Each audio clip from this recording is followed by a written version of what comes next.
నేను బాగాలంట అంటే మేము కాదు ఆ మనసులో మేము కలెక్టర్ పెట్టేద్దాం తొందర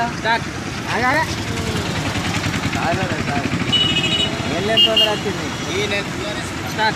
ఈ నెల 2వ తారీఖున మరి ఆదిలాబాద్ జిల్లా కేంద్రంలోని సింగరేణి పాలిటెక్నిక్ కళాశాల శ్రీరాముల్లో 2వ తారీఖు ర్యాగింగ్ జరిగితే మరి ఇక్కడ ఉన్నటువంటి ప్రిన్సిపల్ మరి అక్కడ ఆ ర్యాగింగ్లో పాల్గొన్నటువంటి విద్యార్థులు 7గురు అయితే మరి పోలీస్ విచారణ మరి జిల్లా ప్రధాన న్యాయమూర్తి మరి దీన్ని సుమోటోగా స్వీకరిస్తామని చెప్పి ప్రకటించిన రోజు అక్రమంగా ఒక సాయి భార్గవ్ అనే విద్యార్థిని మెకానికల్ సెకండ్ ఇయర్ చదువుతున్నటువంటి విద్యార్థిని మరి 8వ నీ రూమ్లో ఉన్న కనుక నువ్వు చూసినందుకు కూడా నువ్వే బాధ్యుడమని చెప్పి ఆ విద్యార్థిపై కూడా అక్రమంగా పోలీస్ కేసు ఇరికించడం జరిగింది.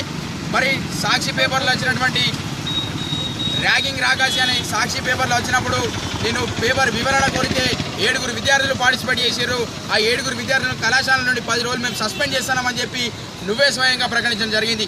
మరి ఈ సాయి భార్గవ్ అనే విద్యార్థి 8వ విద్యార్థిగా నువ్వు కేవలం నీ కక్ష సాధింపు చర్యలకు కొంతమంది విద్యార్థులను నువ్వు దగ్గర పెట్టుకొని ఈ విద్యార్థులను అనగదొక్కడానికి నువ్వు ఇలా ప్రయత్నంలో భాగంగానే సాయి భార్గవ్ అనే విద్యార్థిని అక్రమంగా ఇరికించడం జరిగింది.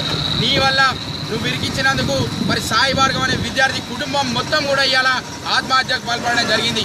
దీనికి కారణమైనటువంటి ప్రిన్సిపాల్ను సింగరేణి యాజమాన్యం వెంటనే సస్పెండ్ చేయాలని చెప్పి తెలంగాణ రాష్ట్రం విద్యార్థి తరఫున డిమాండ్ చేస్తూ ఉన్నాం. లేని పక్షంలో మా పెద్దపల్లి పార్లమెంట్ సభ్యులు వాల్కర్ సుమన్ గారి నేతృత్వంలో సీఎం దాకా వెళ్తాం. ఆయన నాయకత్వంలో మరి జిల్లా వ్యాప్తంగా కూడా ఉద్యమాలు చేస్తాం. ఆయన సస్పెండ్ చేసేదాకా కూడా వదిలిపెట్టేది లేదని చెప్పి కూడా ఈ సందర్భంగా హెచ్చరిస్తా ఉన్నాం.